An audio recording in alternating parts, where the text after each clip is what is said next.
you say Shot City, and you say Shot City, and you say Shot City. Yo, let's go. Your brother's bonding, yeah, and they chained him to a chair.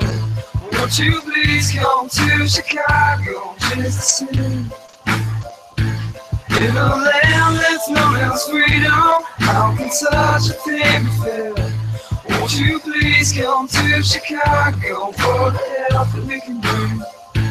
Welcome to the city that made me, place I grew up in, city that's crazy where gunshots are busted, place I'm in love with, place that's corrupted, place that gave birth to the MC not to fuck with, place with city lights, sun and run shines, place that isn't right, we're accustomed to crime, where daily went crazy back in '69, and Pops was just a rookie standing on the front line. It's the land that inspires me, land I call home, land with the basement, Dr. Wax and gramophone, with fake thugs and hustlers and OGs roam, the land that's well known as the throne of Al Capone. It's the land of lake shores where the wind blows steady and the snow falls heavy and the heat kills many.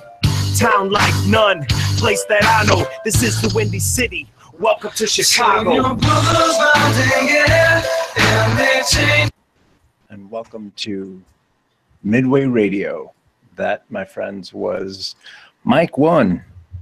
We're probably going to talk about him a little bit, but before we do that, we need to go ahead and introduce the man of the hour. My man has been busy with all kinds of folks. We're going to talk to him about all that. He's music producer extraordinaire. Before I go there, okay. I want to explain the magnitude of person we have sitting in our presence.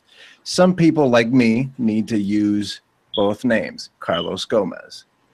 Some people like Madonna only need their first name. This brother only needs 2 letters. Those letters, my friends, are S to the C. Yes, sir. Yes, sir. 2 letters. 2 letters. Thank you. You're so kind. You're so kind. Our big budget live studio audience appreciates your presence, so thank you. Hell yeah, make it rain, son. Word. Good to be here. Good to be here. Welcome. Good to be here. And as we go around the horn, we got DJ Sean Doe. Sean Doe. What up, everybody? What's going on? And then we got the producer, the guy who put us all together to make this big, juicy mess, Mr. Ryan Brockmeyer. Hey, everybody. What's going on? Yes, sir. So we played a little Mike One, Welcome to Chicago. Ryan, you want to chime in on that one real quick? Yeah, I just I don't know. It's a lot of where are my thoughts going? It was a tough weekend, and it still obviously hasn't completely sunk in with a lot of people and everything with the tragic passing of Mike One on Saturday. So those of you who may or may not know, but Mike's reach was far. Definitely far. There's a lot of people that can call him friend and a lot of other things, friend, family, and everything. He was definitely family to me. He was like a brother to me, and especially to Risky too, who unfortunately is not on the show tonight. He actually had something else prior to the events happening now, where he unfortunately couldn't join us this week. But I've known Mike for 20 years, something like that. So started off just passing him by, kind of like anybody else in the scene. Remember getting the red cassette tape from him back in like 97, 98. Nice. Right when Who's the Illest came out and getting that.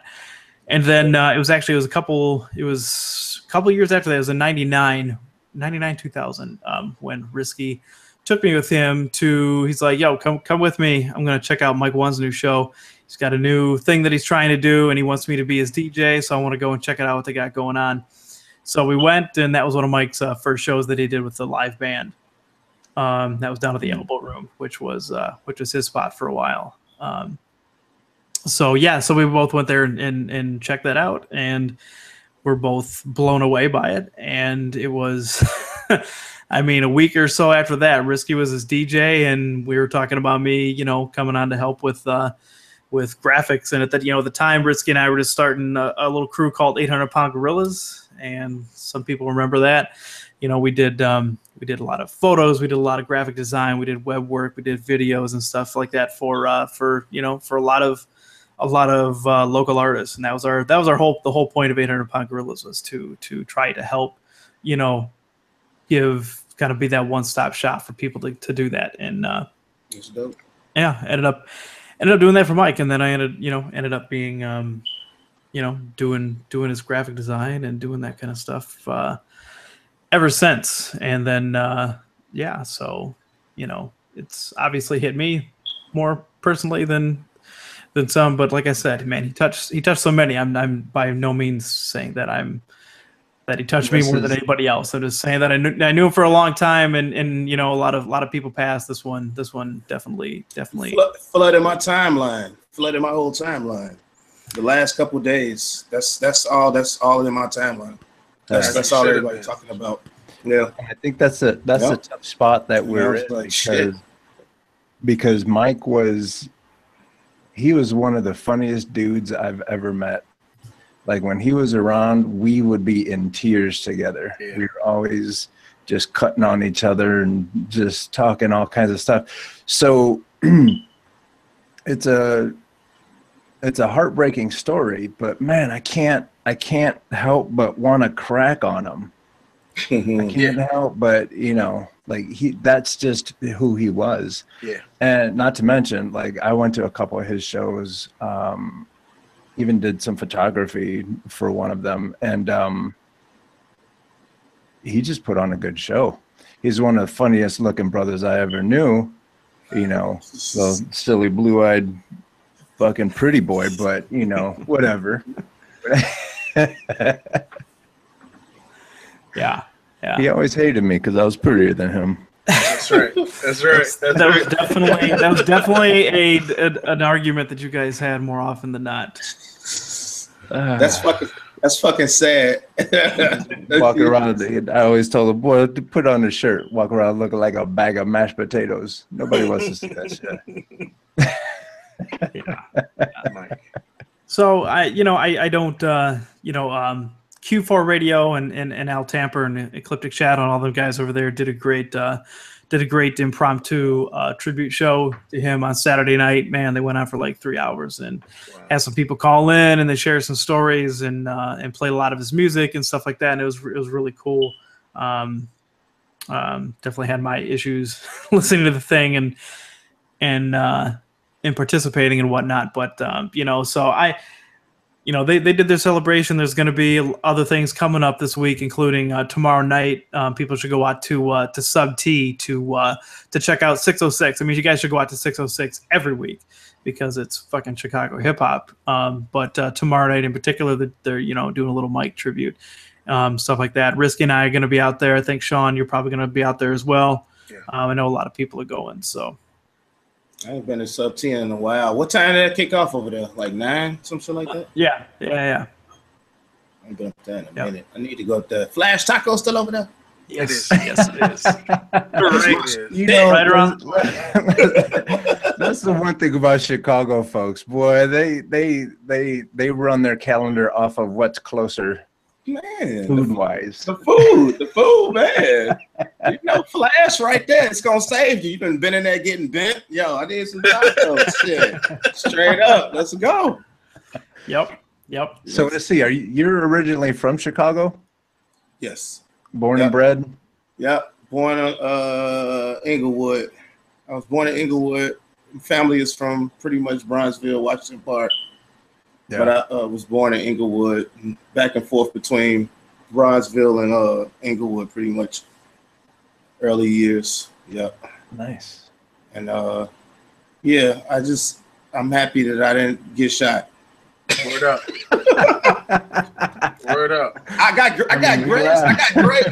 got grazed before, but I ain't never been shot though for real. So I'm happy. The 90s was a thing, bro. Like the 90s the 90s crime wave in Chicago, the realest shit ever. People talk about these motherfuckers nowadays. Yeah. That shit was a motherfucker in the 90s. Yeah. That was before anybody was ready for it too. They tore down them buildings after that, and everything went fucking haywire. So but Hey, not that the 70s were a joke. Exactly, because I think they said that might have been one of the highest years, was 74 for murders. From what I read, I think 74 might have been one of the highest murder years in Chicago. Wow, that's crazy. It was directly connected to Miami. For real, like for real. Damn. I'll have to tell you guys stories once we get off the air, but we're not here for that. All right.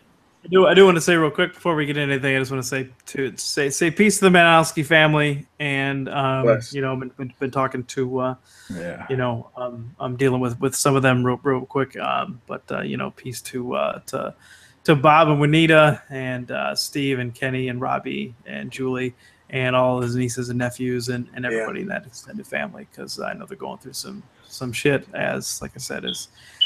You know, as we are, Sean Doe, you DJ'd for him a few times, I believe. Yeah, I did. DJ'd for him for a few times. I first met Mike at this weird remix contest. Do you remember that, Ryan? Which it was remix? The one. It was like I think it might have been for one beer, or like it was like in a loft. It was super sick. I think George Clinton was there. Yeah. That was our for beer cans. For beer cans. Oh, beer cans. Yeah, beer cans. Yeah. That was our studio loft over there on North Branch. George Clinton was there, right? Yeah. Yo, it was sick, and this was the first time that I met him, because I think I was working for Shrewd then, and they were like, "Yo, you need to do this remix contest." So I got my boy that was in this group. From the West Coast, I forget, Hobo Junction. I got him to do a remix for Mike, and after that, I met Mike with Risky, and it was just on from there. Mike is hilarious. Mike was the only person that could be, and I'm gonna say this, Mike pushed boundaries. Mike pushed boundaries with his jokes, bro. And he was the only one that could get away with it. Like other people would say, and you'd be like, yo, you can't say that. Like get him. No, Mike, because you knew where Mike's heart was. And Mike's heart was with all of us. And and that's how he gained so many fans and friends. People who loved him. Like, that's why your timeline is so flooded at sea, because he wasn't just like a rapper. He wasn't just he wasn't just a rapper, man. He was legitimately Chicago one of us, man. He one of us, Chicago motherfucker. Yes. And that's how we get down anyway. You know, as we should. That's how I always got it. It's a couple jerks out here I fucking hate, but you know, he wasn't. You know what I'm saying? It's a couple cats out here that be fronting and shit, like they doing more than what they doing and shit. But nah. Mike was legit though, like legitimate. Like when you saw him, he truly cared about you. Also, if you've ever been like, have you ever done a gig with him? He made sure you got paid. On the real, like he would make sure you got paid before he got paid. So he would divvy up all the money, and if something happened where he didn't have enough money for you, he would even pay you. Like he would like I'm gonna call you next week, bro. Just be waiting for me, and he catch up with you. That's why he never gave me the money he owed me. He was giving it all to That's right. That's that DJ money, son. One other thing that I want to say about Mike is he should have been a graphic designer, because all the little memes that he made. I see all that shit. No. Let's clarify that. He should have been a meme designer. Take it easy with that graphic designer. Wait.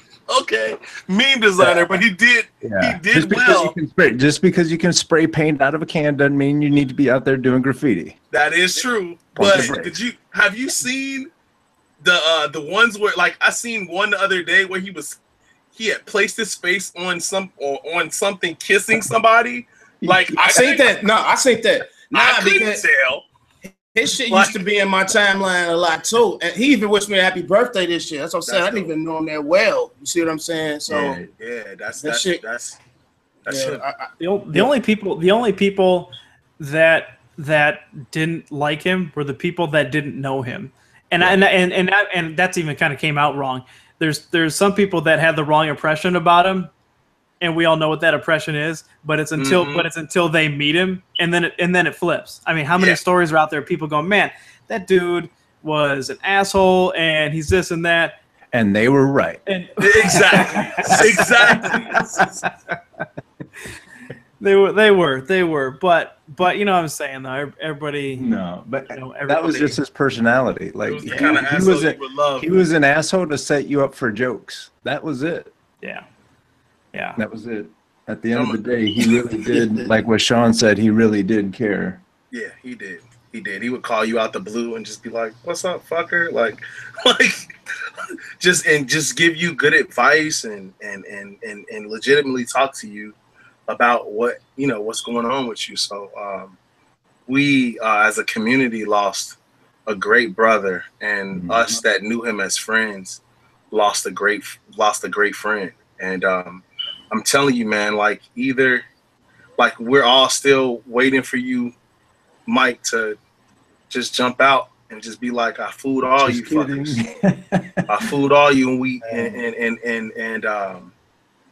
it's cool. I'm a hashtag Kaiser Soze your ass, because I know you're around here. You know what I'm saying? So, well, I think Al Tamper said it on the show the other night. He was like, I'd rather him come back and me be pissed at him for a year for doing that stupid shit than for him to be gone. And I can't. I wouldn't even be pissed at him. I wouldn't even be pissed. I'd just be happy. One hell of a joke. Yes, you would. You'd be bad. You'd be mad at him. Yeah, I'd be mad at him because that's. You know, I do want to. You can't be doing that shit. My heart's not built that way, but that's right. That's right. But you got me. That's right.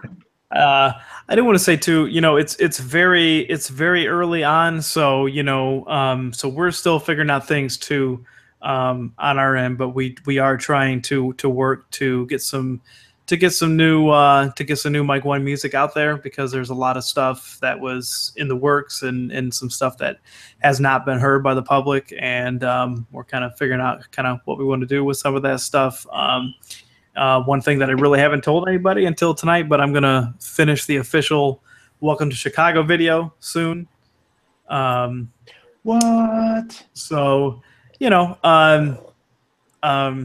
it's no stranger to anybody who knows Mike that, and as we all do, we all deal with some stuff. So there's the ups and downs and stuff like that, but it could kind of get into some things where we'd get into a groove and we start working on stuff, and then we may be like, okay, we're not really feeling it that day. So we went out, we filmed a bunch of stuff for Welcome to Chicago when it came out, and then we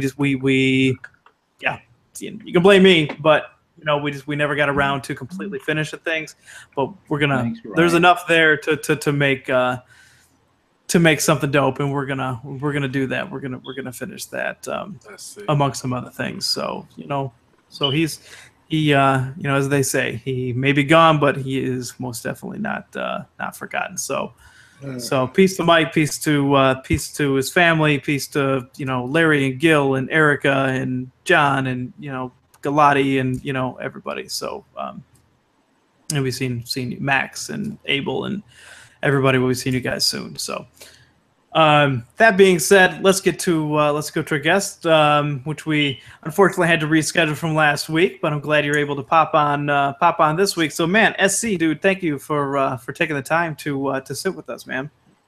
No problem. That was my bad last week. Actually, my iMac is fucked up. Shit, fucking video card went out in there, man.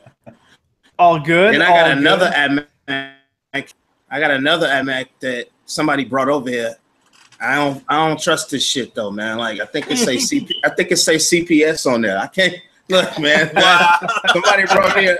Somebody brought me a hot Mac over here. I don't know, but I want this shit out of my house, man. Straight up, man. Yo, you know what those do? Check the browser history. See, make sure cops ain't gonna show up and because they'll show right up, bro. Like they need to come get this motherfucker. I don't want this shit here, man. He like, yeah, happy birthday. My nigga will come over here like, yo, I just said his name. Oh well. Hey, yo. Shoot. That's how they got that's how they got Jared from Subway. Oh shit. Just kidding. I don't know where this motherfucker came from. He gotta come get this motherfucker though. I don't want it. So I'm sure I'm sure there's nobody from Chicago who doesn't know who you are, but for the people who are not from Chicago, give us a quick background on who SC is and where you came from, how you came to prominence. So I started. I was trying to be a writer with my crew, Buck Crew, and I always just been into this shit. So I mean, I was good with characters and shit though. My letters wasn't shit. So I was pretty good with them. Matter of fact, I got to paint tomorrow.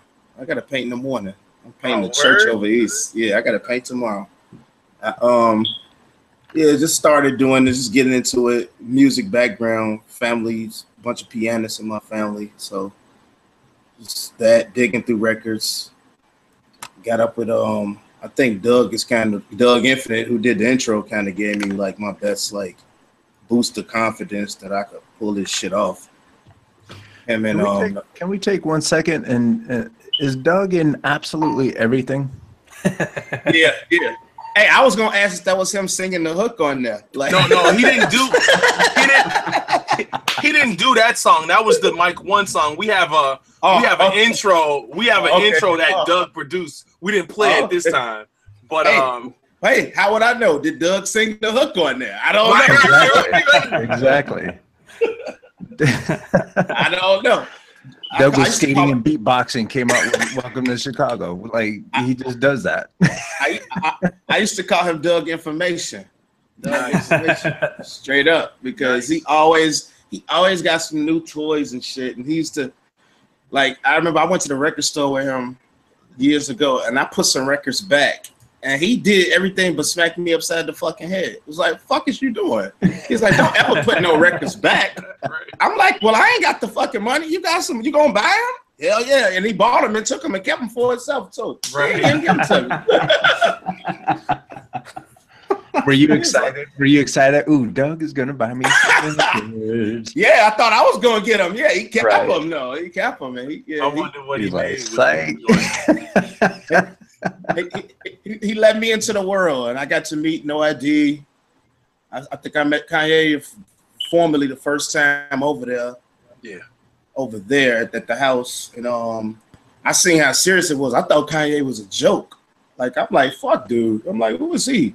And like the next week, I think the Beanie Siegel shit just started coming out. Then the takeover came. I'm like, damn, this motherfucker really doing this shit. Like, I'm like, okay. I was nervous. I was scared. I'm like, man, I don't know if I'm gonna be that good. Like, this dude is pretty good. Like, he moving fast. Like, but it took a little time. I got with my man Lil Ray and Graf. I think I produced some stuff for them. They hooked me up with this dude named John Monopoly. Yeah. Monopoly took the beats to Violator, and then I was in New York in a couple months with Mobb Deep. I can't forget Andy C either. Andy C. Yeah. I did a joint for Mary J. Blige in the process of that too. Before I got to Mobb Deep, I did a joint for Mary J. Blige. Dang. That was first, and then I got a call from Havoc. and they was like, we want these beats, and you got to be on the plane. And I jumped on the plane, went to New York. I was pinching myself. I couldn't believe that shit. I didn't know Havoc was that little. both of them, man. Yeah, both of them. I was like, these little motherfuckers talking all this shit. Yeah. These motherfuckers little as hell. Them. You know, another one who's super small is Daz Effects. Oh, I never met them, and I heard though. I heard. They both of them go up to like my chest. Get them. And if you know Ryan, his chest is very little.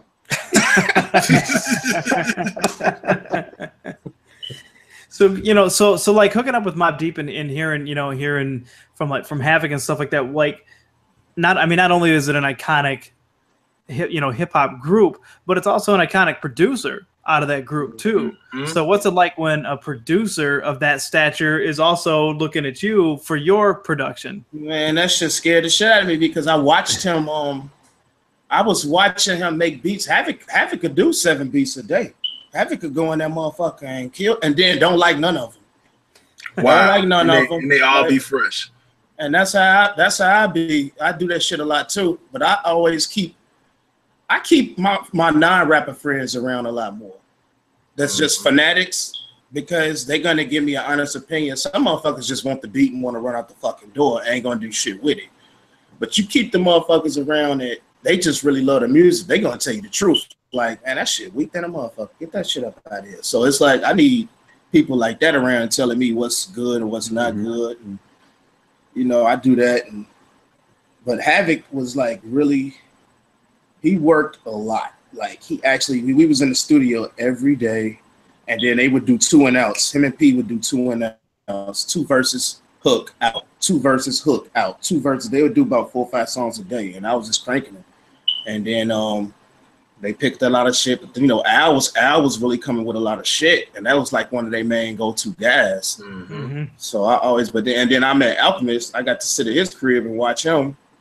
And it wasn't really shit that Al could tell. Al used to tell me I was dope. He was like, he said, he's like, I fuck with you and what was that other kid name?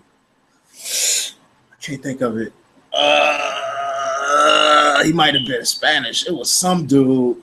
He was like, I fuck with y'all beats a lot. And then him and Evidence did some of my shit. They rapped over some shit. And I'm gonna have to call them for them songs because I'm gonna need them soon because I'm finna put out my own shit, man. Nice. I still got all this unreleased Prodigy songs. I wanted to contact his family though before I did anything. And I'm gonna play a couple it's a showcase I think I'm supposed to do at the Promontory in August. Somebody called me about, and I'm gonna play about 3 of the unreleased songs. I got some unreleased Mob and some unreleased just solo Prodigy shit. So I'm gonna let people hear that shit. I mean, we ain't do it for nothing. I mean, we just literally did them this year a couple months ago. Wow. Like, I didn't see this shit happening with him. You see, it's like, that was some crazy news too. Like, I mean, I just saw him in March when they was here. That was a strange show. It was them and dude from 3-6 Mafia. Now Juicy. It was DJ Paul. Oh wow! It was like that was a strange show, and it's funny. I worked with 3-6 Mafia before. I did a song with Raekwon and his group Ice Water, and 3-6 Mafia was on the song. I'm like, what is this shit? But it was a check. I got I did it. I just didn't understand it, but whatever. Yeah. So which album did you what was the album that you produced on? Which Prodigy album? Yeah. Prodigy's the HNIC3 was the last one. Before that, I think it was Free Agents was the other shit. Free Agents was bananas. We did then they took some of the beats and gave them one went to Game for on the documentary album. That was my shit. That's when me and Havoc had problems because I didn't get my credit or my publishing. And that was me not knowing no better. I didn't know shit. But did anybody else get credit? What you mean? Just was it like Did anybody else get credit for that, or just you just didn't get? Havoc got the credit. Okay. Havoc got the credit. So I didn't even know that I had signed that deal. I had signed a 5-song deal, I guess, with Havoc exclusively for me ghosting. And I didn't even know that shit. You know what I'm saying? I ain't know that shit. So I'm thinking I'm finna, you know, be doing a bunch of Mobb Deep shit. And this motherfucker was trying to pitch some of the beats. Then we ended up doing. Matter of fact, I was just talking to Havoc a couple months ago too, and so he was like, "Well, Nas looking for beats. What you got?" And I'm like, "Well, we could do this, but like you already know how it's got to go this time, like because we had an issue with the Puff situation. I ain't trying to badmouth him, but it seemed like they was gonna try to get me again. Well, he was. So I was working with Just Blaze then. So his girl Nasa Camacho took my little case and went over to Puff and then made sure I got my credit and my publishing and shit from Puff. That's kind of that's what you got to do though, man. Yeah, like she walked. They walked me in the door. I sat there with Puff. I was nervous that day because I wasn't even thinking about Puff. I'm like, this motherfucker knew Biggie. That's all I was thinking about.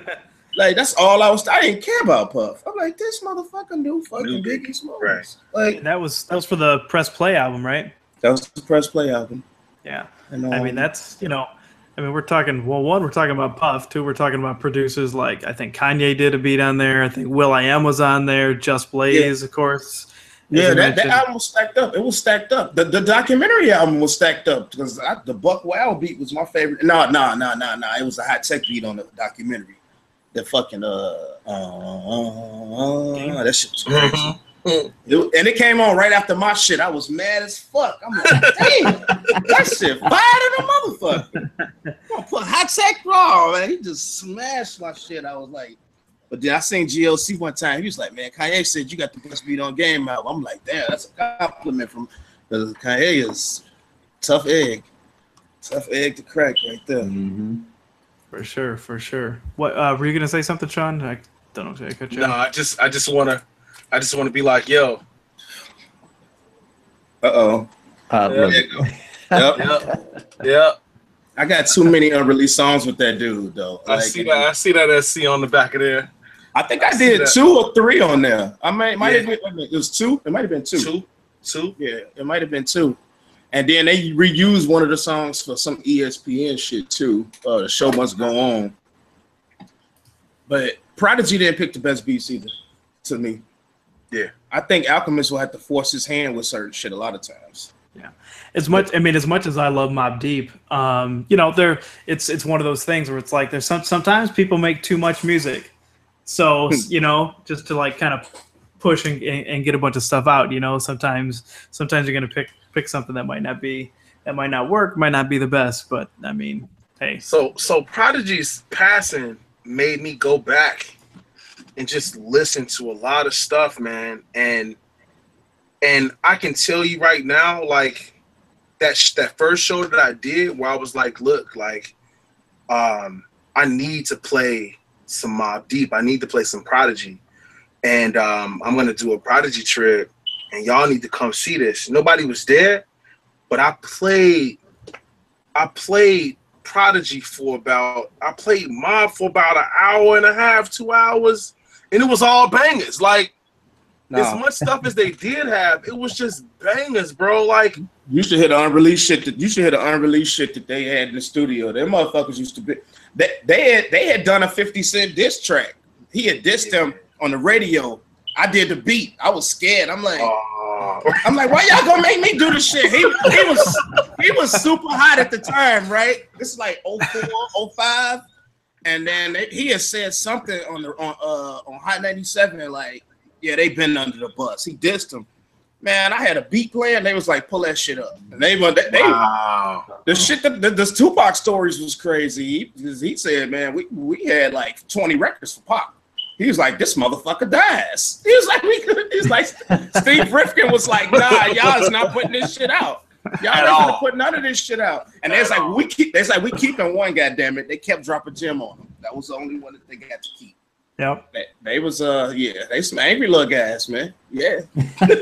Yeah, I think Puff said he was scared of them. He was like, they kept guns. He was like, they kept guns. Those I can believe it. I've heard all of the stories with them, and I used to, because Prodigy would drive around. We would just be driving around New York, and just he'd be talking to me about all of this shit. And I lived with both of them, but that was a strange thing when I went to New York. Like the first time they were together, the second time I went out there, my girl had just got pregnant, and Prodigy called me out there, and it was just him. I came back to Chicago. Havoc calls me, can you come back to New York? Then it's just Havoc. So it was kind of weird. And then Havoc went in the computer and took some of Prodigy beats. It was like, we could sell these motherfuckers. And I was like, God damn, these motherfuckers, this shit cold in a motherfucker. I hope I don't get in no trouble for this shit. But I mean, the truth is the truth. I'm just telling you. That's right. P. I'm a miss P though. P not here no more. I used to be out there with him, Twin, Alchemist, Godfather, all them motherfuckers. Like, and we used to, Prodigy would go to QB. Havoc hated that shit. Havoc, he from there. You know what I'm saying? He's like, I don't want to go back to I don't want to hang out in the projects. Prodigy ass, I have my ass on the 41st side of things. Like a motherfucker. Like, real. Like, P would be out there. I'm like, is this safe? Like, the fuck is we doing? But I never felt threatened in New York. Like, Chicago is some shit. So you go to New York, it's like New York and LA to me was a walk in the fucking park. I'm like, this ain't shit. This ain't shit compared to Chicago. The motherfuckers up, man. However, hit me with the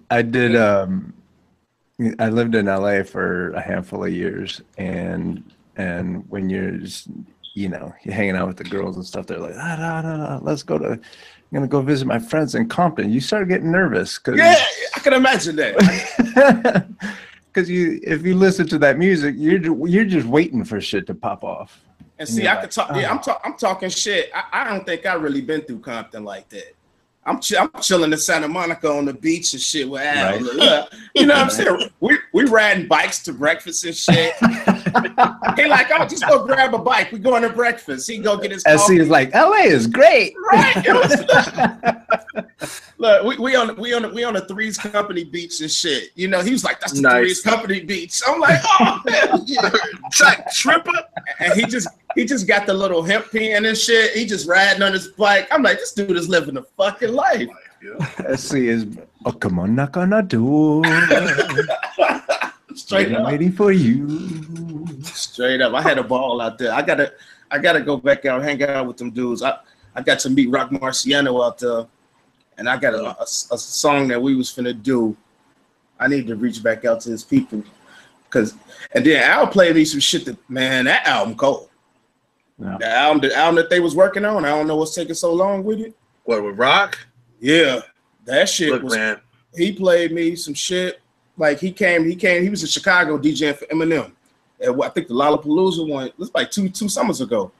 And he played me the Rock shit. Man, that shit was cold and a motherfucker. Yo, like, big ups to Rock Marciano, big ups to Al, big ups to Griselda Music, big ups to Conway the Machine, West Side Gun. I missed that show. You know what? I missed that motherfucking show to go see that weak ass Tupac movie, man. But it was date night. It was date night. I had to take my lady out. Date night would have been at that Griselda show, bro. We're gonna do something new tonight. It was so 93 in that bitch. Like I haven't been to outside. We passed there on the bus. I was like, look at all the hip hop motherfuckers out there. She's like, but you with me? You're with me now. Right. Hey, it happens. Damn. It was the best show it was one, especially after P's passing. It was really a good show. I want to say it was a really good show to be at, because that that show with Benny and Conway and Westside, like, it embodied what we knew as true New York. Like, it was really the essence of mob. And they from upstate. On stage. They're not even from there. Yeah, they're like Buffalo. Right in Buffalo. That's exactly where they from. But I mean, who's topping them right now though? Like my best friend, this nigga was like, yo, I'm finna give you my beats. I know you going to that shit. Get on my beats. My shit harder than yours. My shit harder than yours right now. I'm like, God damn. I'm gonna give you my beats. He got some hard shit. He's from Chicago, ain't he? The nigga from Chicago. He actually the one that taught me. It's my longtime friend Royal. My man Royal. I'm finna y'all gonna hear about him a little bit more. He just got a Royal got he think he a pimp too. He gotta focus on the beats a little more. Like be out there. He just like man, on these hoes, just on these hoes. But he'll make some crazy underground ass shit. Like nice. He'll be sitting in the car listening to UGK all day, but then he'll play some shit that money. That's perfect for motherfucking Conway and them. Like it's perfect for them motherfuckers. Nice. Can't lie. He got some bangers over there. I just I softened up after I had kids. I ain't gonna lie. My shit got a little shallow. I got to get back to my old ways and shit. I do. They getting old now. Fuck them. Straight up. All they do is take my money. Straight up. I didn't pay for basketball and football. Go out. Go beat on people on the court in the field. I'm still. That's why your beats gonna turn around and get hard again. It's time. I'll be going hard at the games, bro. I be going hard at the games, man. Straight up. Nice. So, I want to go back to Doug Infinite real quick. So, when you were up in his spot working, did you ever use the infamous record player? Yeah, I was there when he bought it. Yeah. I was with him. He bought it from Beverly Records. Yeah, the one with the pitch bend. Yep, the one that can never be turned off. Oh my God, that shit is. I'm like, he's like, I'm finna buy this motherfucker. I'm like, oh shit. And then I thought he was finna send it to me because he was like, You think Doug giving you everything, don't you? Hey, look. Nah, he was like, I got a surprise for you. I'm gonna send you something. What's your address? I'm like, he finna mail me the turntable from Frisco. Look, this motherfucker came into town and gave me some hats from some Star Wars hats and shit. I'm like, that's right. Where's the turntable? Where's the table? Nope. Look, Doug is the funniest dude ever. Like I was appreciative, he gave me an SC hat. I thought that was cool. You know what I'm saying? I was like, word. But I gotta put my SC hat on, I guess. But it's like, Doug would never part with that vinyl either. Like, I used to be like, can I just take these 3 home? No. It was just no. I'm like, he let me crib sit for him one time. No. He went out of town and he let me crib sit. I had to sit there for a couple of days in his crib. And you went to town ripping fucking right I did. I went fucking ham. I said, we only got 48 hours. It's got to go down. Right. He left me that, and he left me a little weed in the fridge. I was like, oh, it's gonna go down. It's gonna go down.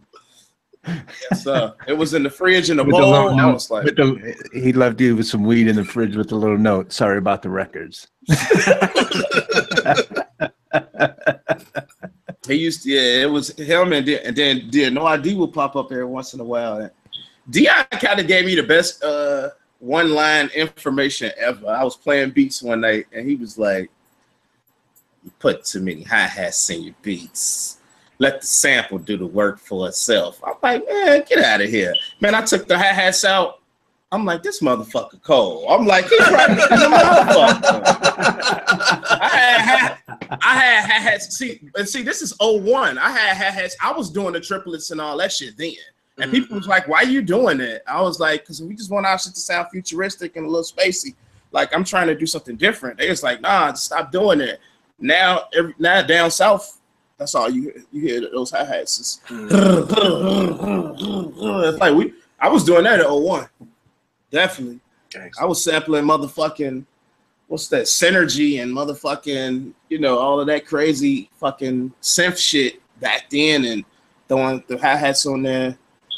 We was doing that because that's what I didn't want to keep doing soul shit because I'm like, all right, niggas got a lock on that shit. And truthfully, before Marley, after Marley, it was RZA with the soul.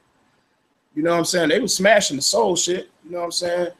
All the high record shit and You know, so it was like you gotta really dig and find some really good stuff. So I was just trying to get different. I wanted my shit, and Mobb Deep liked that shit. They was the first group. I mean, they was the first people. Even at the rappers I knew in Chicago, John took my beats to New York, and them motherfuckers got it. The motherfuckers here didn't get it. They didn't get it. Even the Cam shit I did a Cam joint. I did a Jim Jones joint. Lupe motherfucking got one. I still love Lupe the Killer. That was my shit. That's one of my favorite beats that I did. Lupe just a weird motherfucker. But Lupe will whoop your ass, so I ain't talking shit about Lupe. That nigga Bet not. You see them swords he have on Instagram, bro? Like, hey, look, I ain't fucking with Lupe. I ain't fucking with Lupe. Lupe ass will be. Yo, he threatened that dude on stage. He told him to come on stage. He said, "This waist holds 3 black belts." I'm like, damn, fuck you up if you go up on that stage. I think dude thought twice about it too. He ain't go up there. That's right. I do. I do want to get to you too, working with fellow Chicago artists. But before we do that, we're just talking about No ID. What are your thoughts on just is maybe just strictly from a production standpoint from what he did with Jay-Z's album? The new album, I liked it. It sounded a little milder to me, but I mean, no ID. That shit gonna be cold. I mean, he know what he doing, and I mean, he got one of the best rappers ever on this shit. I mean, the shit was solid. If I listen to it twice as good, I listened to it about 4 or 5 times. You know what I'm saying? I was mad because he used a sample I used on there, that higher. I used that shit. That's Clark Sisters. I'm out in this sample. Yup, I used that shit. I was mad as hell. My girl even came out the room that's our shit. Look, she be getting in on it too. She's like, yo, that's our shit right there.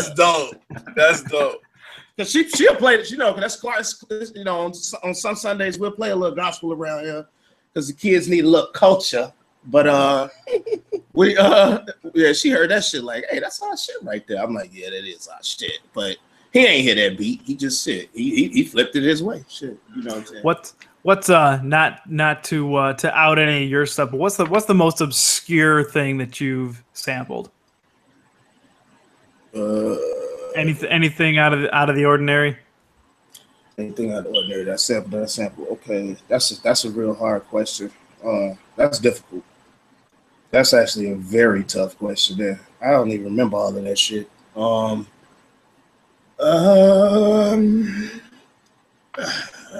Recognizing the fact that there's it's listening to the show as we speak. Right, they can't get that. Okay, so far we got gospel. Look, he keep on the piano. I definitely mentioned Synergy. Yeah, you did. That's he like, yep. Yep. We can go with that one. Most obscure stuff. Hey, what if I sampled that was kind of obscure? That's Squad right there. That was kind of obscure. The Japanese stuff. The Japanese soul stuff. Yeah, I ain't giving up no names on that shit. That's right. I ain't giving up no names on that shit. Yeah. Go to the record store. Matter of fact, one is on that Prodigy album. On that the one he pulled the CD up, I think it's called A War Show Life. That shit is people have a hard time with that one. Some people have somebody put the sample for Lupe the Killer online, bastards. Yeah, I want to say that stuff is like kind of hard in the Turkish soul shit. That shit, yeah. Me and Tony Baines was talking about that shit. Tony was talking about that. Tony Baines. He's my resident bully. He just calls me. He bullies everybody. Resident bully. He just like for no reason. Like, why are you calling me bullying me? Like, what is your problem? What is your deal? What did I do? Right, for real. He is the resident bully. I was talking to my man Griffin about him yesterday. He's like, that's what he do. That's what he do. I'm like, oh my God, this dude is fucking meanest motherfucker ever. Me and him had a jam session one time. That shit, them beats he made was dope too. Tony's. I mean, people in Chicago know him and know how dope he is. But man, Man, I wish he'd catch that thing to go, because I mean he's super ill and just man. Yeah. But speaking of, you brought up Griffin. So, some of the Chicago artists that you've worked with, you've worked with Griffin, as you mentioned. You've done some stuff with the all natural artists, with Pugs Adam. I think you've done some stuff for Mass Hysteria too, right? Plenty of stuff for Mass Hysteria. Yep. That was my sequel. Yeah. I had some Ange stuff. I don't think it ever came out. I don't know if she used them. Ange. A long time ago. Ange be getting mad at me and shit all the time, though. Ange be getting mad at me and shit. Like, cause I was young then. I was trying to do this shit. I just was like getting too high and shit all the time. Smoking so much weed, I'd be forgetting shit. And Ange wasn't having that shit, man. Don't feel bad. She's got a lot of those stories too. But Ange always was like, my man Bam Ski. Like, he kind of the one who put me. Actually, Bam, I can't even miss him. Bam is the reason. Bam took me in the studio the first time, and I remember that I tracked my beat. I was tracking the beat, and it took me so long because I didn't know what I was doing. And they paid for the session. I was about to cry in that motherfucker. I'm like, oh my God, I know they wasting money on me.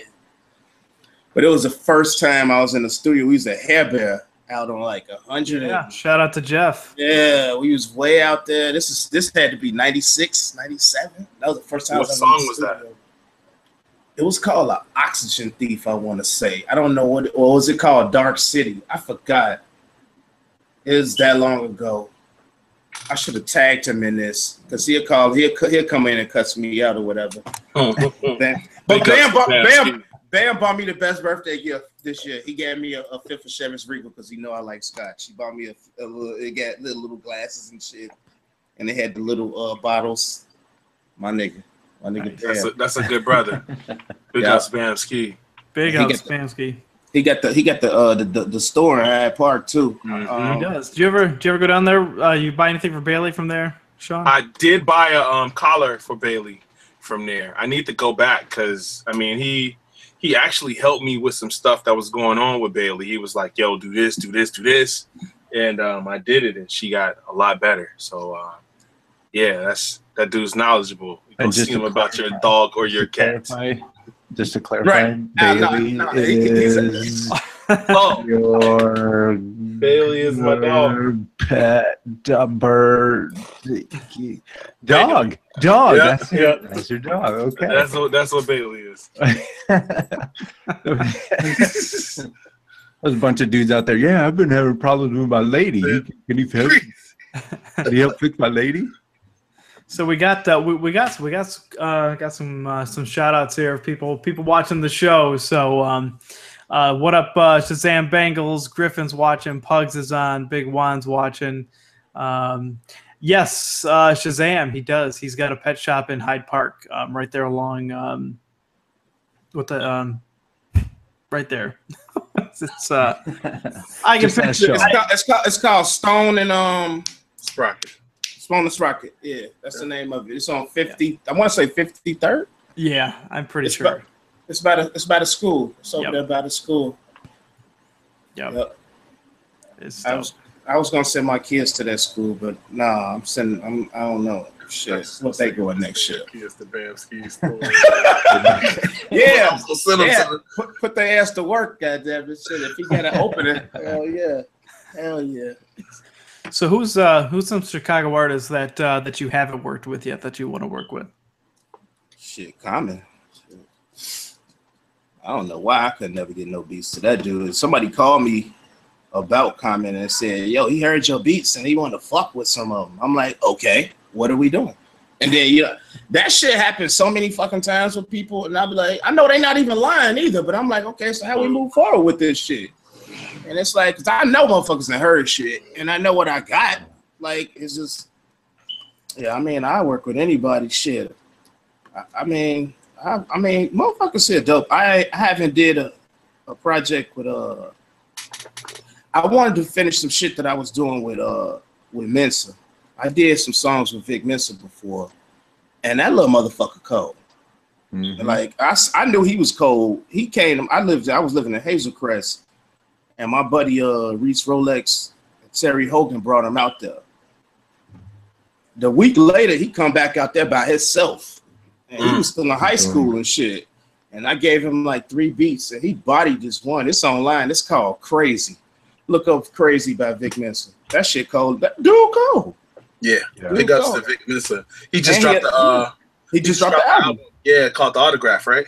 Yeah, he went hard on Academics too. He was like, he about to smack shit out of Academics. Yeah, shit. that was a really good moment, man. Like when he said that to Academics, I really felt good about him and Chicago. Like it wasn't dude place to talk shit. And it wasn't. I really think Vic, like if he wasn't on camera, bro, I really think he would have gave him them hands. So. I ain't never seen him like that though. I was just like, but see, I haven't seen him in years, and he was younger. Because when they've been trying to give Vic for years, because hip hop was calling me. Hip hop was like, you think you can find Vic Mensa for us? Because I think Def Jam want to sign him. And I swear to God, like I was like, damn, y'all just gonna step over me. What do I get out the ordeal? God damn it! You didn't say the words "finder's fee" not once. Damn, like, but no, Hop was looking for him. Hop used to help me out a lot too. Hip hop. Yeah. Since 1978, he used to help me out a lot too. I still talk to him every once in a while. But I met him like when I was out there with Just Blaze, and they was screaming the same thing to me that everybody's screaming, put out an album. You need to put out an album. And I'm like, all right, man. Like it's gotta be right. You know, and I gotta have the right market for it. I probably just need a little help with it. You know what I'm saying? I don't have the same energy that I had years ago. I say that. I don't. Because it's like when you cut on the radio and shit like that, hear this shit, and then you just look down the street, these motherfuckers are brain dead, some of them. Like, I don't know what the fuck they be listening to. Like,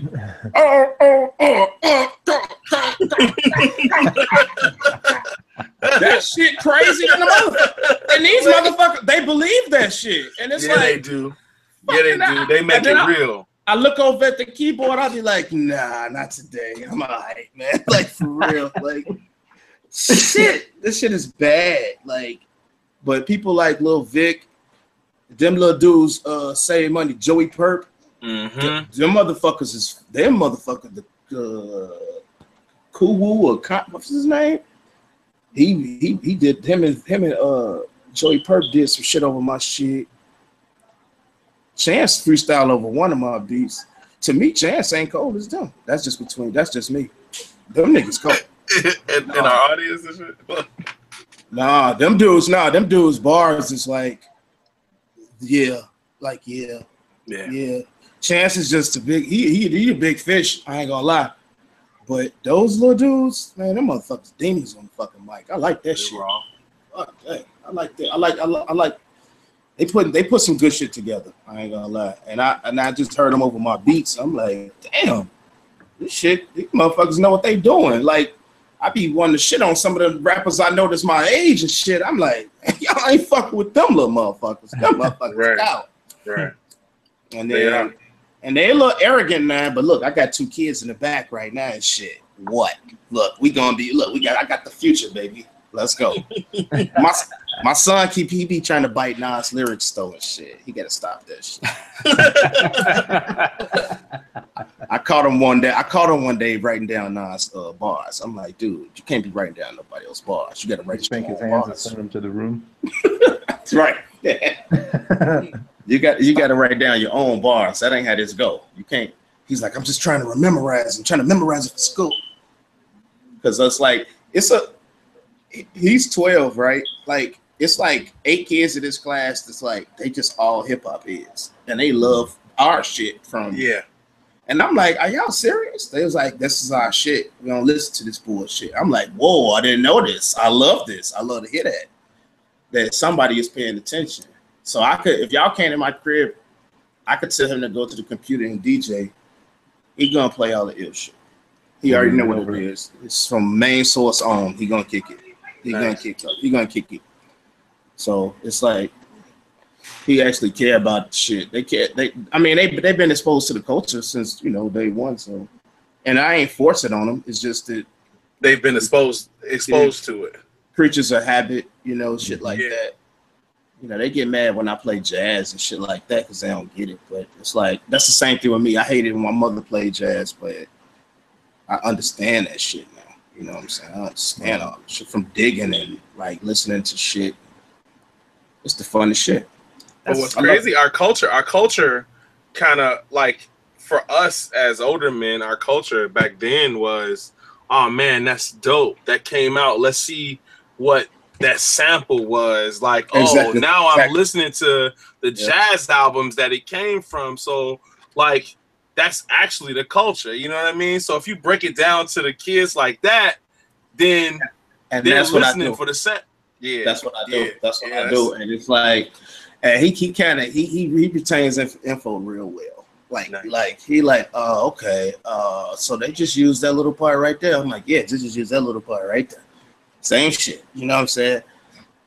So it's like, in case if you wanted another career to add to your resume, you could join the family business. Jump on the machine. That's right. That's right. It's right here. That shit. Yep. You got one of the best teachers. I guarantee you that shit. That's right. How is that? Like, do your kids go to school and brag about who their dad is? Hell no. No, they just ask for money all the goddamn time. They don't be believing a lot of shit. I don't think that I tell them.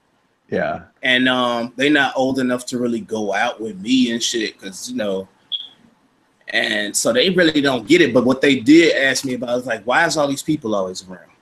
Why your phone always ringing? I'm like, it's a long story. You know what I'm saying? So right. I think when they get a little older, they're gonna get it. Like, oh shit. Like, yeah, I've been around like a lot of people, seen a lot of shit, but I need to take them out of town too, though. I need to let them see this shit. I mean, seeing is believing, you know what I'm saying? Right. Because if I'm not finna go to New York I don't even want to go to New York right now. I ain't never like New York food, except for the Bronx, the Puerto Rican food in the Bronx. Holla. That shit is the illest shit ever. It's the illest shit. That's the illest shit. And Havoc used to take me over there. I'm like, woo, this is what I'm talking about. Only spot I found in Chicago like that is a spot called La Palma. Is that Homan? They had the closest thing to the Bronx food that I Homan and what? We got to talk about this after the show, bro. Let me give me that address, bro. It's on Homan. I don't live. Where's La Palma? Where's La Palma? Where's La Palma? Was that on Division? Get that. La Palma, was that on Division? Yeah. It was on Division. Okay. Off of Homan. Yeah, they had some good food. And then Riggs took me over there too, because I was being managed by them too. Riggs Morales and Shady. And he took me to this spot in by Shady Records in New York, and they had some really good Puerto Rican food too. You guys need to. I like to eat, man. You guys need to take a look at 90 Miles. It's Cuban food. 90 Miles. 90 Miles is cool. What is that? Oh, how dare you! 90 Miles is cool. What is 90 Miles? 90 Miles. It's Cuban food. If my boy Cubano, so straight up, man. My man Jose Hernandez, what up? Yo, we going over there. Where is it at? Just tell me. You ain't gonna share? Got a couple spots. You ain't gonna tell me? What's up? You ain't gonna tell me? It's like that. What's up? Where is 90 Miles? Where is 90 Miles? Let's look that up. Cause it's over in the Wicker Park area, like right around the corner from but the first I'll get that. I'll get that information for you, bro. The first spot was a little diner looking place off of I'll look it up right now. I don't even hear Ryan talking. He probably just ran over there and got something to eat already. I know what the best Puerto Rican food is in Chicago. I'll tell you about it after the show's off. That's at my mom's house. Did I need to go to your mom's house, bro? Everybody else got some pretty solid representation, but like, come on now. Word up. That's why you guys are like, oh, we're gonna go to La Bamba. I was like, ooh, if I ever said that in my mom's house, she'd punch me in my face. my man from the Bronx, my man JB, he come out here twice a year. He come cook for us.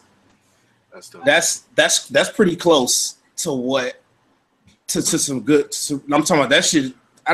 We go to the store and he just be hooking all type of shit up back there. Like, oh my God, I'm hungry. Shit. So yeah, do a Google search for 90 Miles Cuban Cafe. Do not listen to Sean. Something's wrong with him. Go to 90 Miles. What's up with Mom's crib though? What's up with Mom's crib? 2540 West Armitage and Lincolnwood Town Center, 3333 Tui. Baby, he said we got to go to 90 Miles. Do that. He said that's the and shit. If you like oxtail, order that. I definitely do. Yep. Order that. They make it really good. See Sean show up and he'll be like, I'll have the bread and butter. Sean don't know how to eat. Sean don't know how to eat. No, I got you, bro. After the show's over, I'm gonna tell you where to go after you go to 90 Miles. And then we can have you back on the show. And then hey, so will we turn this to check, please, or some shit? Hell yeah. That's right. Yeah, because the only thing that goes good with music is some maduros and some tostones. That's right. See, that's what I'm talking about right now. See, that's how it happens every time. That's how it happens. All right, guys. Why y'all play no music in the background or some shit? Y'all play some little smooth jazz or some shit. Because YouTube doesn't like us when we do that. That bogus as hell. Yeah. We tried. That's originally why we called this Midway Radio, because we wanted it to be kind of a hybrid podcast radio where we could play some stuff, we could have the artists on, talk about things, and then the minute that we do that, we get flagged for mind you, we could go straight up gangster and just do whatever the hell we want. But why can't we play our own shit then? Like, you can play our own shit. You know what I'm saying? Shit, I throw a beat on, man. Don't threaten us with a good time. That's right. That's right. That's what we about. All the producers started holding up their recorders to their computers right now. They're like, okay, yeah, go. Hey, but if we talking over thing getting shit, I'm about to send somebody to the store. I don't know who. I don't think nobody going for me though. This guy's real. It's getting good right here. Hey man, you gotta go to 90 Miles right now. I can't concentrate anymore. Oh, I'll fall out. I need some fried yuca. So, wow, that'll put me right to sleep, bro. That's because you don't know how to eat, son. I see. Yes. So you were saying you were in Buck Crew? Yeah, BUC. So was that like you did graffiti? Yeah. I was painting. And you remember a crew called CBS? Of course, yeah. I got down with CBS too. I know you did. Smurfs. I know you did. I know you did. Yeah. That's my crew. Yeah. There it is. I know. That's my crew. That's my crew. I know. No, because they wouldn't fuck with me at first either. I was still a toy. Let's remember the toy. Yeah, he is a toy. He's a toy. Yeah. But then I had to step my weight up. I started airbrushing at this spot on 63rd in Sacramento. Yeah. And I met this dude, Seth One from DC5, him and Benny. And then they kind of like showed me a lot of shit. Like, and I got good over the summer fucking with them motherfuckers. Yeah. And then I came back new and improved. And then I met Rafa when I started airbrushing at the Plaza, Rafa and Yave. Then I met Nike, G-Tech, motherfucking, man, Zorro, Super LP Raven. And then shit, I actually got to paint with them a couple times and shit. That's dope. They was always like just genuine people. Matter of fact, Yave was helping me with this wall over east because he back in town. I don't know if I was supposed to tell anybody, but yeah, he back around. And, them dudes just showed me like how to be official with that shit, how to get sharp with it, can control. I trained a lot of shorties. I ain't saying no names. They a little arrogant now and shit though. They getting a little money off they painting and shit, but they be acting a little funny and shit. And I'm like, y'all still doing the same faces and shit that I was painting and shit years ago and shit, stain profiles and shit. And yeah, it's funny though. Like that shit went a long way though. No, for real. Because my man Jenny had me out there. Jenny bought my first NPC. You know what I'm saying? Jenny went in his daughter bank account and bought that shit. Him and Doug was tight, and Doug was like, if you get him an NPC, I'll fuck with him. Jenny went and bought me an NPC. Wow. And I started going to Doug's house every day and shit. So Doug was pretty much the one that got me like prepped for, if you're gonna do this shit, right, this is how it's gotta sound, this is how you gotta do this. And the Doug, I owe everything to Doug, really. Like, not everything, but you know, I owe a lot to everything. Yeah. Official dude, definitely. Yeah. Him and Bam, they got me prepped. They got me real prepped for this shit because I had the most problems with the Chicago rappers. They lazy. They want to. They want everybody want the same beat. Don't nobody want to pay for shit. I mean, like they don't want to give you shit. Like, I mean, I understand it ain't about the money all the time, but time is money. So you need a little something. You know what I'm saying? And that's easy to say when you don't have rent to pay. Oh, it's exactly right. But when landlord banging at the door, too, and then the light bill is due because I'm running this equipment all fucking night too. And Sean, you already know that you a DJ, so you already know how it go. Like you was talking about Mike, RIP Mike again. You say he made sure, like, man, fuckers gonna get paid. You know what I'm saying? And some people don't do that. There's a couple cats out here still owe me money for beats right now. I ain't say shit about it. Let them go. It's all good.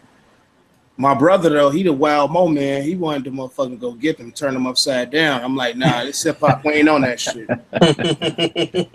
Like, fuck that. You acting like a pussy. You need to go get your money. I'm like, sometimes nah, that needs to happen though, for real. So, you know what? I never think you need to get that serious unless somebody is just blatantly disrespecting and blowing you off like that. But other than that, it don't need to never come to that silly ass shit, man. Yeah.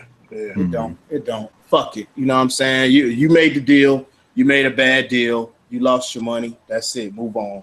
You know what I'm saying? If you make, I mean, and that's the thing with my whole shit. If I made bad deals, I made bad deals. That's on me. That's not on anybody else. Yeah. Right.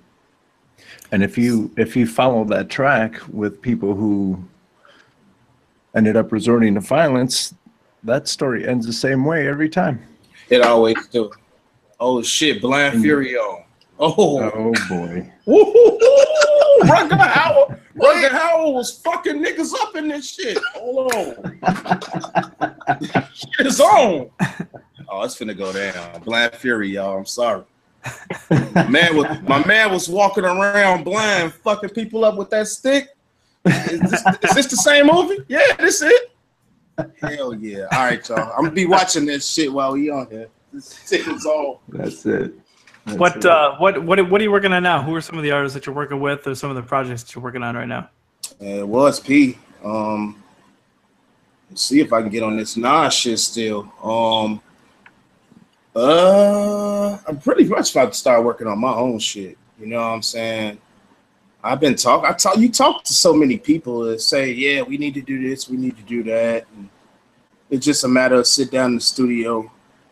Because I like for people to sit down with me. I don't like to email beats. I think that shit is getting stupid. Like, if I don't know you, I don't know what the fuck to send you. You know, it don't make sense. You need to come over here. And I remember when Dion used to do that shit. Dion used to give motherfucking samples. Be like, pick a sample. Make the fucking beat. Boom. That shit actually helped too. That's how Mike Treese used to come over. And, Mike Treese. Goodness gracious. Working with him. Mike would have my ass up 3-4 in the morning trying to motherfucking get this shit right. I'm like, God damn. Like, he's real meticulous with that shit. But Mike, a lot of people would pick samples and be like, could you flip this? And I'm like, yeah, I can flip it. And then Mike could be I could get over with some artists. Mike could be like, nah, that ain't it, motherfucker. I'm like, damn, like I gotta do this shit again. Yeah, and Mike could sit there until he get done the way he want that shit done. You know what I'm saying? Every time. But yeah, I just been low key. Really, I'm finna work on my own shit though. I just started some shit with Griffin again, because Griffin always pull out quality shit. Yes, he does. I think it need to be at a bigger. It need to be on a larger scale, and more people need to hear it. I'm probably working with somebody right now. I can't even fucking remember. It's so many people float through in and out, and then they'll call me back after like 2 or 3 months, be like, "Oh, I'm done with those beats." And I'm like, "Oh shit, I forgot." I was working. I did some shit with Vakil. Vakil is real tough. Woo. Vakil is tough. Like Vakil shut down so many of my beats. I'm like, fuck. Like you don't like none of this shit. He like, nah, send some more. Oh my god. Like he is tough egg to crack. Like another one. Like this, some people is just real tough. They don't fall for none of my tricks. They like, nah, we need it all. We need it all. It's like, but then I had to go back in the lab and shit and redo shit. We got a couple other guys tuning in now. What's up, Shockwave, and another legendary producer listening to us, Riot. Riot 1. Riot 1. Show. Riot was paying. Riot know what it is. Shit. Riot did it all. Yeah. Riot did it all. Yave introduced me to Riot. Shit. Years ago. I think I met Riot on like 39th Street or some shit. A long time ago. I think it was 39th. Yave used to have my ass every fucking well. That motherfucker just throw me in the car. Like, you rolling with me. You know what I'm saying? Yep. Dope. I'm sorry, y'all. I don't want to give y'all no boring interview. I'm sorry. No, you good. This has been great, man. Somebody got to stuff. Yeah, Ryan, you ain't saying nothing. You got to go to the store.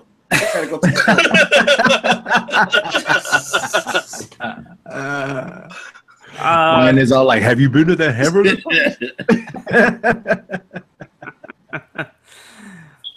Tonight I'm more enjoying the conversation because I'm still got a ton of shit going through my mind, trying to figure out what I got to get done after the show, what I got to get done tomorrow, So I'm not as focused as what I usually am. So my apologies there. I ain't tripping, man. I'm just messing with you. I ain't had nothing else to say. Don't let him off the hook. That's all right. All right. So when did you start writing? Like did you start writing first before production, or was it like you was producing and then you was writing at the same time? I went to Hales Franciscan, and all the kids that was the new thing. And so everybody was doing graffiti and shit. So I wanted in on it. I've been seeing this shit forever. Yeah. And then shit, I'm like, well, shit, I could do this shit. And then my tag was terrible. And then I was in this crew, IMK, the Immortal Masters of Krylon. Nobody knew us there. Yeah. And then I started seeing CBS a lot. CBS was, and then I grew up in Buck territory though. Yeah. And then I met my man Braves. I saw Braves bomb on the bus one day. I said, "That's fucking Braves." I jumped off the bus when he get off the bus. Yeah. I was like, "I want to be down like a sucker, straight up." Yeah. I'm like, "I want to be in." He laughed at me, but he put me down. And then I met all of them dudes at Ogden Park. Boy, this Blind Fury is on, Joe. This nigga just cut up. This nigga just cut up a fucking. Rugger Howard show. Blind in the motherfucker. I'm sorry, y'all. This shit is on over there. It's on. Yo, big up Braves, man. We gonna get you in. Braves, Buck Crew. I haven't seen Braves in years, but Braves inspired us, CBS, to write. So, yeah, Braves was definitely the homie. Big ups to Smurs from my crew, CBS. I just talked to him a couple of days ago.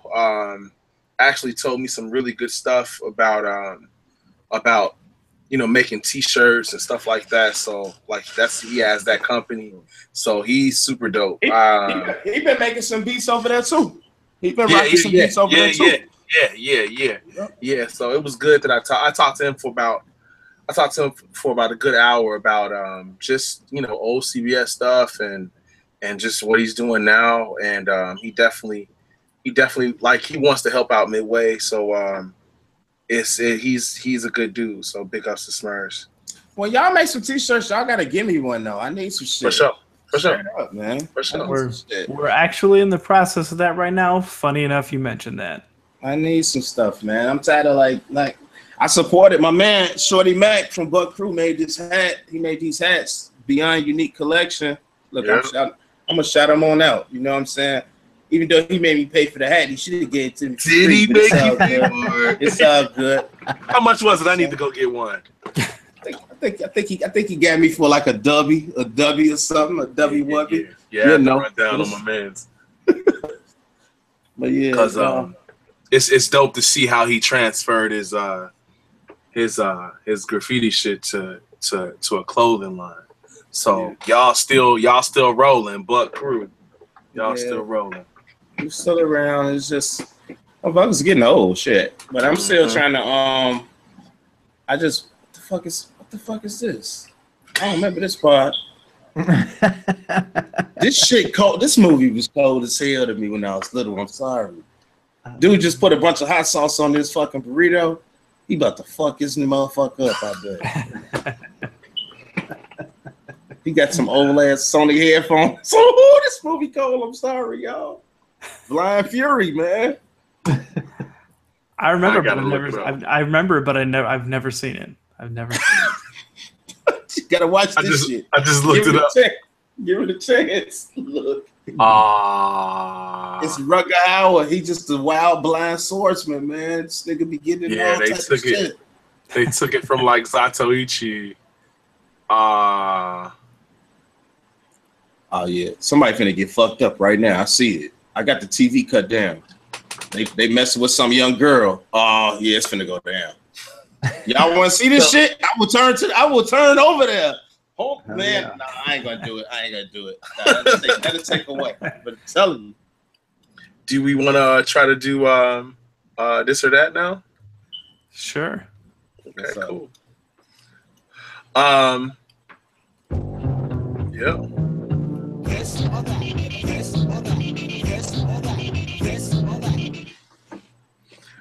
Sure. You got one? Yeah. Making beats or graffiti. Making beats. That's what you do now. Okay. Making beats, definitely. Sample based production or sample based. I didn't even finish. Sample based, yep. Sample based. There ain't nothing else. Yep. That's the essence right there. That's the culture. You know, you run the breaks, you know what I'm saying? And that shit is dope. You know, all of that tinkering. I love Larry Smith, of course. To me, he was the best to ever do it without the samples. You know what I'm saying? But and that spawned a lot of dope shit. But I'm going sample based. And then Larry Smith, a lot of people don't know, like I think DJ Fonz had played me what did he play me? It was a song that Larry had replayed his damn self. Like they was replaying shit. Which old school? Oh, The Message. The Message by Grandmaster Flash and Fury 5. That was that was a sample, and then he replayed it. I'm just saying, it's always going to be sample based, man. Yeah, always. Shout out to Fonz too, man. DJ Fonz. Yep. Bugs. Yes. Yep. Anybody else have? Carlos, you got one? Let me think. Here we go. You talk like you know your way around a Puerto Rican plate. Do you like your plátanos maduros or tostones? I was fronting when you said that earlier. I don't know what neither one of them is. I just eat all of that. You stuff. like the sweet ones or the salty flat the ones? salty. Tostones. Yeah, salty ones. Yeah. That's cheating because that's like a win-win proposition. I know. Oh, see, I'm not big. I'm not super big on sweets like that. I'm not super big on sweets like that. Tostones is better anyway. Oh, we're losing them.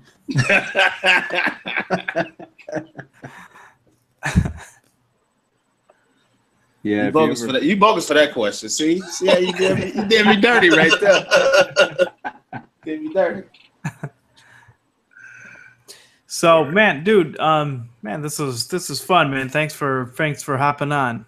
No problem at all. I got to do it again so I can have more stuff. But I'm about to put some shit out, so you'll have some more to talk about and shit. Hold on, we got these folks on budget.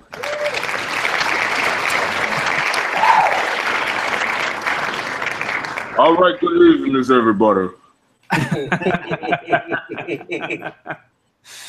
Cool. So yeah, man, everybody, thanks for tuning in to another Midway Radio. I want to give a quick shout out to Shure Microphones, as they're one of our sponsors for the show, hooking us up with some dope microphones from their Motive line, yeah. Oh wait, what's Carlos sharing? I'm working on something. He's busy. I'm working on something. Dope. But this is. It looks like it's based off of from our Midway interview with. Is that Doug? No, I think that's you. That's me.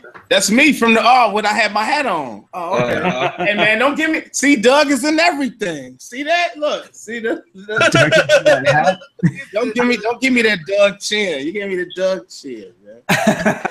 Hey, no, I call it the Doug chin. I can say this before I leave. Look, Doug used to do this to me all the time. He used to give me this face like, "Hey man, you want to eat steak, man, or fish?" And I'm like, I want to eat both of them motherfuckers. What is she talking about?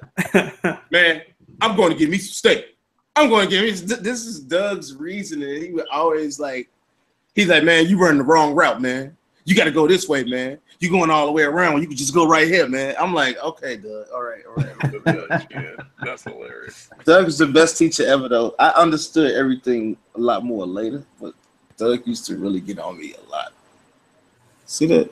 I could dig that though. Give me that. Send me that. I like that. I could dig that. Yeah. I ain't that skinny though. You see, that's the reason why you gotta be careful when you do these things, because if you draw what you see, and then, people are like, I'm not that skinny or I'm not that fat. You always have to go to the. I definitely had that chain on though. Yeah, I definitely had that. Have to go to the flattering side of the equation, especially when you're drawing girls. Girls will be like, "Ooh, you did." So, but if you do a good girl drawing, I could dig that. It's a good deal. We'll leave it at that. If you do a bad one, they won't talk to you ever again. Dudes don't care. They just like whatever. I'm digging that. Here we go. I'm digging that. I'll finish it up and have Ryan or one of us will get it over to you. I appreciate it. So SC, man, if people are looking for you online or wherever, where can they learn more about you, find your music, all that kind of stuff? Shit, they better email my ass or something. I don't know. I ain't got no website.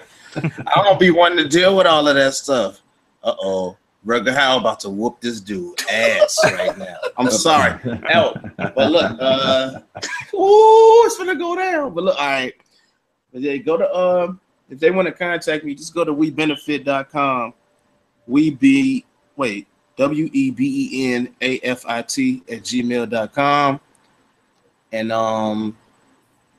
yeah, I mean, it'll be some stuff. He shot the lady. But she was a nurse. Oh, he about to fuck them niggas up. But this shit crazy. I bet the black dude get it first too. I hate that shit. His ass finna die. I already know it's finna. Oh, it's finna go there. But look, I'm sorry, y'all. Y'all gotta watch this movie. He finna take out a policeman. This nigga brother Howard was on business. Oh, shout out to my man Bum J too. I had this stuff from him. I haven't seen him yet. I gotta find him. Everybody been trying to smother him. He just came home. He need to spend time with his family. So I ain't even. He just shot the policeman hand off. Woo, with the pistol in it. You know, I'm telling y'all gotta watch this shit. Y'all gotta watch it. Chop this shit off. This week on. I knew the black dude was finna get it. I knew it. This week on At the TV Show. Yeah. Y'all don't want to see this shit? Look, sorry. Look. Flip it around. Look. Hold up. Look. Is it showing yet? I don't know. We see that trophy you're trying to show off. Oh, that's my son. That's my son's shit. Hold up. Look, you got to go a little lower. Look. Hold on. Look at Rugged. Look. He's gonna fuck this motherfucker up, man. I'm sorry, y'all. I can't help it. I'm sorry. I had to do it. I have seen that movie. I didn't want y'all to think I was lying. I'm telling you. But I'm on. Something tells me we knew you weren't. Sean Doe, if people are looking for you, where can they find you at? If people are looking for me, they can find me on Facebook under my name, Rasan Sean Doe Hawkins. And Instagram and Twitter at DJ SEANDOE. And I think I'm gonna have a website come out soon where it's gonna have like artwork and like mixes and stuff. So that'll be soon. I need some cuts. Word, we can get those to you. I got to get up with you anyway, man, because we need some stuff for Midway. I got that. I need some scratches. I'm saying. Yeah, for sure. For sure. I need some scratches. Sure. I'll send you a pack, and you could just go. You could go ham on whatever you want to go on. I'm gonna get you. I'm gonna get your number from Risky because I don't have your number, so I'm gonna get your number from Risky. Get that shit. I ain't giving it to these motherfuckers, man. They be start calling my phone all the damn time and shit. Yeah. Sean Doe, when's the next Emporium night? Oh, the next time we do Emporium is the 12th of this or August 12th. That's a Saturday. Yep. It's a real good time. Video way back. We do all 80s and 90s video mixing. So yes, that's the 12th of this month. Well, next month coming up. I gotta start coming out more. Nice. Carlos, where can people find you at? You can find me at Coconut Justice. CoconutJustice.com, Coconut Justice everywhere else. And check this out. You guys think I'm playing. Do you guys remember watching Arsenio Hall back in the day, and he was talking about this black comic book superhero, Brother Man? Mm-hmm. The team behind Brother Man Comics is going to be on my other show this week. So they was cold. I used to get that book. Yeah. No, I used to like dude's style. I used to like the way he did. Yep. So he's coming on my other show this week. Again, this time it's going to be the entire team, not just him and his brother. But yeah, they're good people. So if you guys are interested in comic books, specifically black comic books, go to sketch.zone and check that out. For sure. Shout out to Moment Records checking in on YouTube. And me, you can find me on Griffin says that he still has his Brother Man #1. Yeah, son. Wow. So yeah, Griffin, you should check out Carlos's other podcast. It's called Sketch Zone. It's Thursday nights. So and the reason they're coming on is because they're coming to announce the release of their new book. Boom. Yeah, see, Sean has it. Yeah, this was bananas. Yeah, they I think they just recently released, or they're about to release the newest book. So we're coming to talk about it Thursday night. Handle that. Awesome. Boom. This artwork is crazy. Yeah, I hold up his artwork when I'm trying to draw like good. That shit was always dope. No, that shit was always dope from back in the day. I used to fuck with that fucking book. That was like early 90s, I want to say, when Brother Man dropped it. Was SP1 put me on, and we used to look at that to even gain CBS Crew. SP. Yeah, I remember. He stayed close to me. He used to bomb around my house too. Yeah, I was always over there because I always get up over there. Yeah. Dope. If people are looking for me, you can find me on Twitter and Instagram, 278 Media. That's the numbers 278 Media. And of course, with Midway, you can find everything at midwaydocumentary.com. Follow us on Twitter and Instagram at midwaydoc. Coming up soon, we're going to be announcing some updates to some things that we're trying to do with some Midway merchandise and some Midway crowdfunding stuff to try and help with some funds to finish some stuff that we need. But we're gonna announce those next week. More importantly, we got some really cool stuff coming out. # t-shirts. We do. Got some t-shirts, got some mixtapes, got some stuff coming out. So be on the lookout for that. SC, man, thank you again. Thank you for thanks for having me, Ryan. You ain't never go to the store for me, but it's all good. I appreciate it. Next time, my friend. All right, guys. Thank you, everybody listening, everybody watching, man. We'll catch you next week. Next week, also show, which would be, what was that be? August. Is that August 7th? Whatever next Monday is, August 7th, I think. Erratic Static is going to be our guest. So, wow. Yeah. Peace. Yeah. Peace, guys. Later, y'all. All right, y'all. Peace.